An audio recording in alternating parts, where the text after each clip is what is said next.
नमस्कार बालमित्र मैत्रिणींनो, मी मंगला वलगावकर. माझं मंगला आजीच्या धमाल गोष्टी नावाचं यूट्यूब चॅनल आहे. मी त्याच्यात तुम्हाला निरनिराळ्या गोष्टी सांगते, निरनिराळे प्रसंग सांगते, अनुभव सांगते आणि काही संस्कृतमधले श्लोक पण सांगते. आज मी जी गोष्ट सांगणार आहे ना, ती संस्कृत भाषा वैज्ञानिक कशी आहे त्याच्यावरची आहे.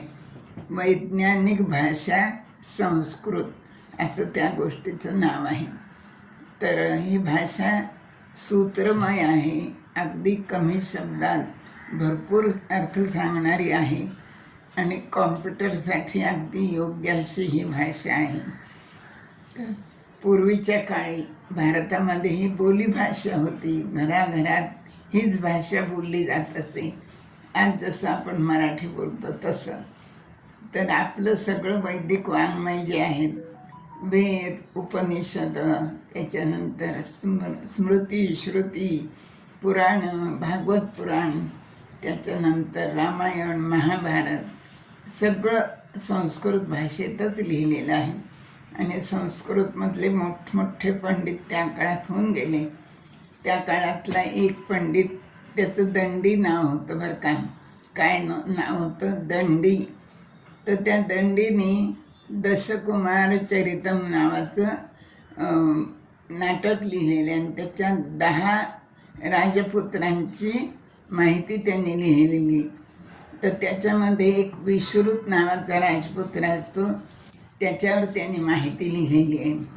तर हा जो विश्रुत असतो ना, तर हा एकदा जंगलात जातो शिकारीला आणि दुसरा पण एक शिकारी तिथे आलेला असतो.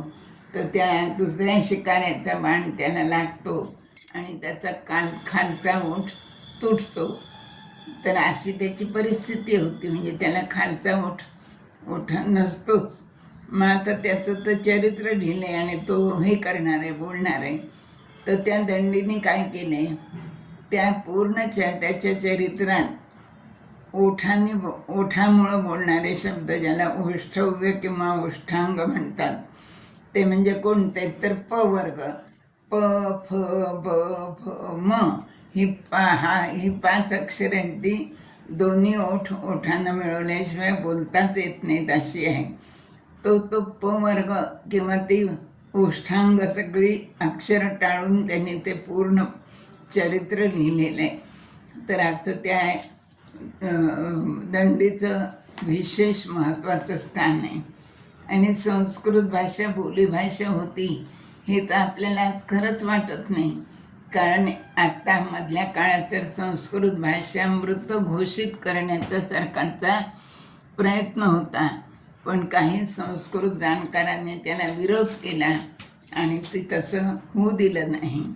आणि तेवढ्याचसाठी मी सुद्धा मला जेवढं येतं संस्कृत त्याचा प्रचार प्रसार करण्याचा प्रयत्न करते. त्यामुळं मी संस्कृत सगळं शिकवते मुलांना, बायकांना, मुलींना, जे कोणी माझ्याकडे येतील त्यांना. निरनिराळे श्लोक, स्तोत्र, आणखीन भगवद्गीता असं मी शिकवते. तर ही त्या काळात बोलीभाषा होती. तर त्यावेळेची एक गोष्ट आहे बरं का. भोजराजा नावाचा राजा होता आणि तो वेश बदलून आपल्या गावात प्रजेचं सगळं म्हणणं ऐकायला जायचा. तो गावात असा फिरत असताना समोर एक जंगलातून येणारा मोळीवाला डोक्यावर लाकडाची मोळी घेऊन येत होता आणि राजाने त्याला प्रश्न विचारला, कारण संस्कृतच बोलत होते ना. किम ते भारम बाधती असा प्रश्न विचारला. म्हणजे तुला ह्या मोळीचा भार किंवा ओझं त्रास देते का? तेव्हा तो मोळी विक्या, म्हणजे जो अशिक्षित आहे, त्याने त्याला उत्तर दिलं की भारम न बाधती राजन यथा बाधते. कारण की राजाने विचारताना संस्कृतची चूक झाली, कारण संस्कृतमध्ये 2 प्रकारचे धातू आहेत, एक परस्मैपदी आणि एक आत्मनेपदी.